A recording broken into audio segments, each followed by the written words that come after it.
Students, आज class 10th के lesson 3 part B का द ब्लैक एरोप्लेन यानी काली जहाज नामक पाठ के बारे में हम लोग पढ़ेंगे। इसके राइटर हैं फ्रेडरिक फॉर्सिथ। इसमें बताया गया है कि लेखक एक पायलट है जो एक गलत निर्णय लेता है कि वह तूफानी रात में अपने जहाज को उड़ा देता है और सुबह में वह अपने परिवार के साथ मिलकर नाश्ता करना चाहता था। इसलिए इस गलत निर्णय को उसने लिया और लेकिन अचानक एक रहस्यमयी जहाज आकर उसकी सहायता करती है और वह तूफान से बच निकलता है। Paragraph 1। The moon was coming up in the east behind me. मेरे पीछे चंद्रमा ऊपर आकाश में आ रहा था। And stars were shining in the clear sky above me. और स्वच्छ आकाश में मेरे ऊपर तारे चमक रहे थे। There was not a cloud in the sky. आकाश में एक भी बादल नहीं था। I was happy to be alone high up above the sleeping country side.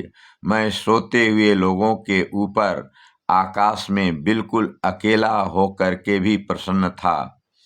I was flying my old Dakota aeroplane over France back to England.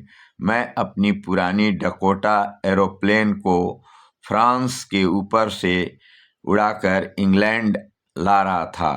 I was dreaming of my holiday. मैं अपने छुट्टी के दिन के बारे में सोच रहा था। And looking forward to being with my family.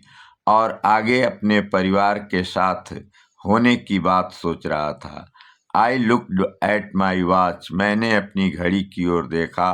1:30 in the morning. सुबह में 1:30 हुए थे। अब इस पैराग्राफ को पढ़ करके नीचे पूछे गए प्रश्नों में से करेक्ट ऑप्शन को टिक करना है, सही का निशान लगाना है। Number 1, I here refers to. I यहाँ पर उद्धृत किया गया है किसके लिए? नंबर ए पैसेंजर एक यात्री के लिए। बी प्लेन्स असिस्टेंट हवाई जहाज के सहायक के लिए। सी प्लेन्स पायलट प्लेन पायलट के लिए। इसमें प्लेन्स पायलट यानी सी आंसर करेक्ट ऑप्शन है। इसको सी को सही करें।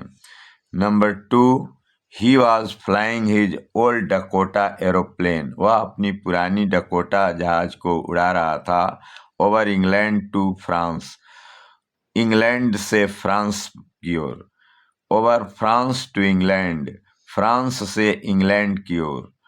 सी from New York to England. New York से इंग्लैंड को। तो इसमें option B over France to England सही है। इसको सही लगाएं।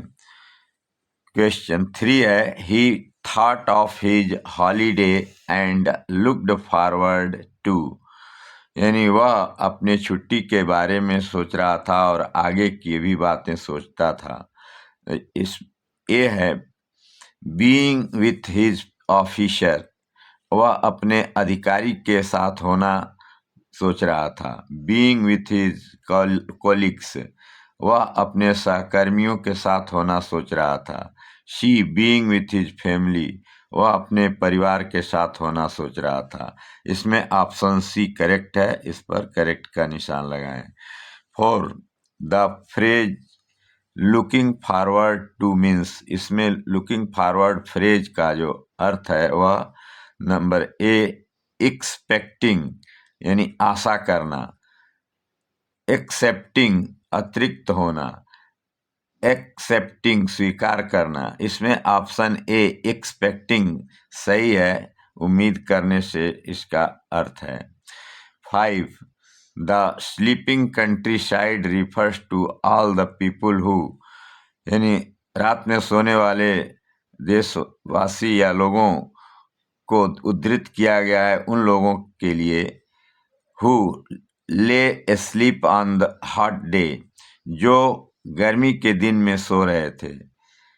ले स्लीप ड्यूरिंग डे, जो दिन के समय में सो रहे थे। शी ले sleep at night in the country side, जो रात में सो रहे थे। इसमें ऑप्शन सी सही है। इस प्रकार इन प्रश्नों का इसमें आंसर समझाया गया है।